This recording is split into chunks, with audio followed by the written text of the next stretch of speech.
I remember playing Mortal Kombat 2 and 3 as a kid on arcade machines and early consoles alike, and being blown away by the fast-paced and fun combat, the array of cool, interesting and memorable characters, and brutal special moves and fatalities. When I played these games decades ago, I could have never dreamed they would have become what they have today, and Netherrealm Studios, led by studio founder Ed Boon, have made another gripping and brutal title to their flagship series. And even as someone who rarely plays fighting games outside of the Mortal Kombat and Injustice series, I've had my love for Mortal Kombat rekindled in their last few outings. Mortal Kombat 9 served as a great reboot of the series with the inclusion of X-ray moves and the continuation of the series' most brutal elements, fatalities. And the latest Mortal Kombat turns these dials up to 11, no pun intended. The game includes a brilliant and mayhem-filled yet convoluted story mode and many game modes to explore, but is weighed down only by an almost overwhelming array of upgrade systems and customization.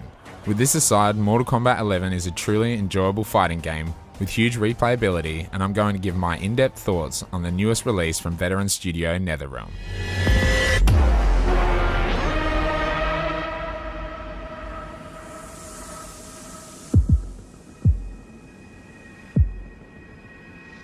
The story mode in Mortal Kombat 11, personally, is where most of my enjoyment lies. Netherrealm have made it clear time and time again, especially since Mortal Kombat 9 and the first Injustice, that a fighting game story can not only be enjoyable, but a main draw for casual players like myself, as well as a highly polished and well-delivered cinematic experience. And this is increasingly true for Mortal Kombat 11. After the events of Mortal Kombat X, God of Thunder and series mainstay Raiden has been consumed by evil in attempts to fight the forces of Netherrealm, alongside the forces of good. The usual suspects like Johnny Cage and Sonya Blade, as well as series newcomers and daughters of old faces Cassie Cage and Jackie Briggs. And these new characters are actually interesting, especially Cassie. She's actually a really well designed character, and her performance by Erica Lindbeck is much greater than I expected going in. The opening chapter of MK11 has some brilliant cinematic scenes and actually some emotional plot points, and the way the game is presented with some of the best graphics and well shot cutscenes I've seen in any genre makes it an absolute joy to play. And this is where Mortal Kombat's story mode really shines. It's like an R-rated, B-grade action film, and I say this with the utmost respect for the game, and the way the story is laid out with different playable characters throughout the subsequent chapters allows you to play as a host of different characters and get a handle on which characters you enjoy the most. I also think that the main villain, Kronika, is a brilliant addition to the series. Her performance as well from Jennifer Hale of Commander Shepard fame is really great, and she's a formidable foe who literally threatens the fabric of time with her devious plan. Time paradoxes aside, the addition of the younger versions of the main cast of characters is an awesome plot device, and for fans who have followed the series for years, it's an awesome way to see how these characters have changed over time. The story ramps up to an epic finale in the Netherrealm, and I won't talk about any spoilers here, but it is a satisfying experience from start to finish, and cinematically the game is just brilliant, and it's difficult to put the controller down between each chapter. The stakes are as high as they can get, and there are some cool surprises throughout the campaign, and some really memorable moments as well. There are some NPCs who I do kind of wish were fighters available to use, but they at least allow the story to go places that the key cast of 25 playable characters could not. The campaign in Mortal Kombat 11 is, as I said, a joy to play, with humour, brutality, great story and some spectacular action sequences outside of the one-on-one combat.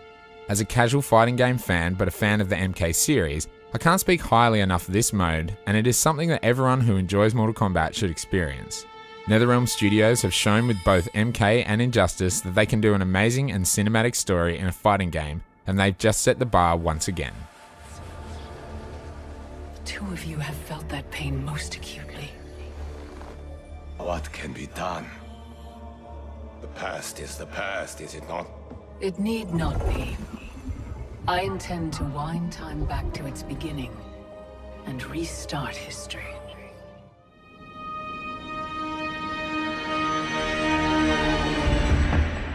Another aspect of Mortal Kombat 11 that hits extremely high notes is the feel of the game, the mood, and the sound design and music. The developers at Netherrealm have really nailed this down, with some absolutely brutal effects through the combat itself, with the crunching of breaking bones and the squelch of liters of blood pouring from the players, especially within the fatalities. The visual aspects of the fatal blows, which have essentially taken the place of traditional X-ray moves, as well as the fatalities and brutalities alongside the brilliant sound design, make Mortal Kombat an insanely visceral experience. I found myself audibly and physically cringing at the gore in this game, and this is all part of the charm of Mortal Kombat. Yeah, it makes no sense that Aaron Black can reflect his bullets off coins in midair, which then propel themselves through your eyeballs and then you continue to fight a few seconds later, but who cares? It's Mortal Kombat. It's not about realism, it's about having the most brutal combat in any fighter. Mortal Kombat made waves from day one with its bloodier and more brutal fighting experience, which has always set itself aside from others in the fighting genre. And Netherrealm obviously are acutely aware of this factor because it is front and center throughout your battles. And the music greatly complements the brilliant sound design and visceral feel of the game. In fights, it's your typical Mortal Kombat music with big industrial crunching battle music and big guitars, and in the story mode especially, the music adds so much to the atmosphere. Big synth riffs and a wide array of huge atmospheric instruments fit perfectly into the dark mood of the biggest action sequences, and each area has a fitting soundtrack in both combat and cutscenes. Again, Netherrealm Studios puts so much care into creating the atmosphere necessary for a Mortal Kombat game to really hit its stride, and they've done a great job here as well.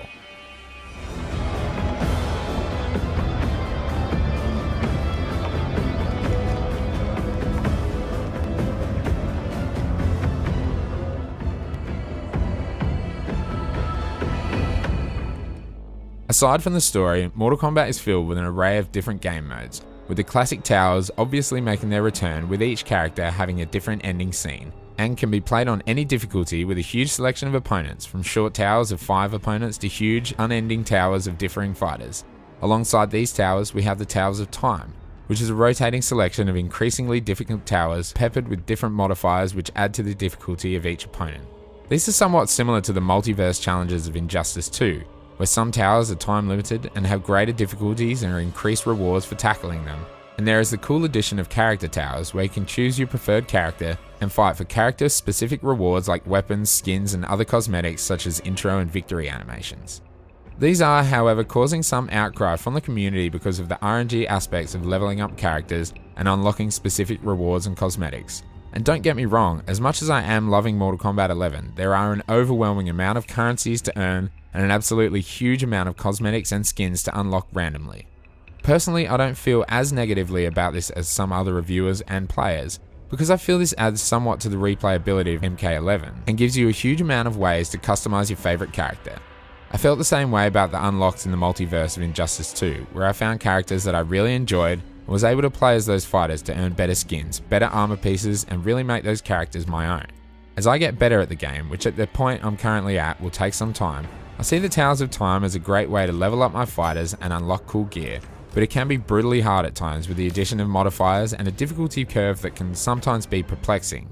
One tower may be medium difficulty, don't hate me in the comments, like I said, I'm a casual player, but some of the opponents coupled with their combat modifier will be significantly more difficult than other opponents in the tower.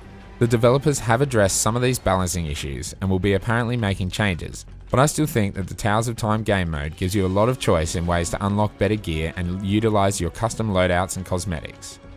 The Crypt, however, is a bit of a confusing space. In this game mode, you explore Shang Tsung's temple as an unnamed character and unlock random chests with the coins that you've earned throughout your matches in Mortal Kombat 11. There are some cool Easter eggs and throwbacks for fans in this area, but the randomness of the unlocks and the again overwhelming amount of different items to unlock in this area, artwork, skins, cosmetics, consumables, music and much more, means that you can't really focus down on unlocking anything specific, and you can't restrict unlocking items for players that you might not care about.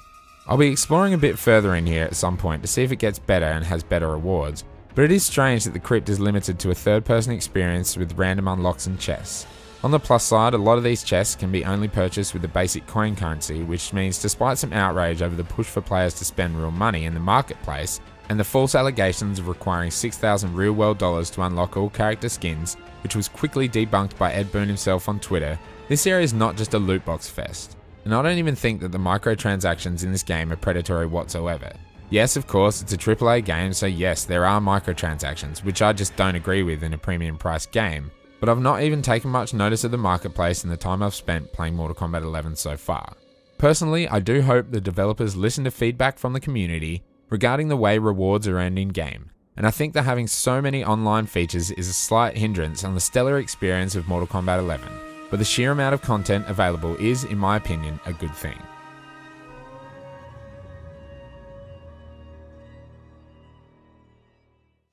Netherrealm Studios have shown once again with Mortal Kombat 11 that fighting game stories can be captivating and well designed, as well as showcasing the over-the-top violence of the series in an enjoyable and gorgeously well-designed fighter. Graphically, the game stands head and shoulders over not only fighting games, but many other titles from other genres, and the cinematic delivery of the story mode proves the studio is at the top of the pack for their genre for delivering an awesome, sometimes funny, brutal, emotionally and occasionally human campaign. The combat is fun to play but incredibly deep and is coupled with a massive tutorial mode to allow players to learn the nuances of the game, or if they so choose, dive straight into combat on an easier difficulty just to enjoy the game either alone, with friends alongside, or online against other players. A host of really great playable characters with only a few uninteresting fighters amongst the roster, and a slew of returning characters that many of us grew up with, like Scorpion, Sub-Zero, Liu Kang, Kung Lao, Raiden, Katana, Jade and Noob Saibot, will attract many fans, ones that have probably experienced Mortal Kombat since its inception many years ago. Although the level of customization is expansive, the randomness of unlocks throughout the game and its many game modes can be frustrating at times, and a massive list of currencies to boot may turn some players away from its deeper systems, which I can definitely understand. But when Mortal Kombat is at its best, it's one of the most fun fighting games I've played in a long time.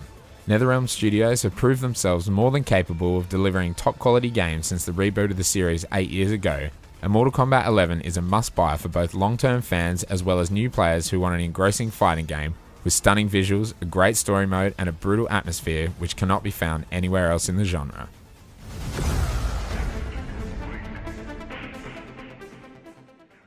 Thanks everyone for watching. I ummed and ahed about how to, or even if I should, rate games that I review on the channel, and in my first review for Anthem, I hadn't made a decision and chose not to give the game a review score. Should I use a numbered system like most review scores? Should I give a different scale to rate the titles I review? I'm still not 100% sure if I will continue to do so, but I've decided to stick to a general score out of 10. Let me know your thoughts on this decision too. If you've made it this far, let me know in the comments what you've thought so far about Mortal Kombat 11, or if you're planning to pick it up. Also, let me know which Mortal Kombat game is your favourite. And if you like what I do, make sure you subscribe to the channel. I have new videos coming out every single week, as well as a weekly podcast over at our other channel, Spawn Respawn, where we talk about a ton of interesting topics in the gaming industry. Make sure you follow me on Twitter as well, at Direckt Gaming, to stay up to date on what I'm playing and what videos are coming up next. And until next time, peace. There is no Shirai Ryu. Our clan's massacre extinguished them. Kronika will revive the true Shirai Ryu in the new era. Do not trust Kronika. She uses your anger to enslave you, as Quan Chi did both of us. I let go my rage, and it saved me. To save yourself, you must do the same.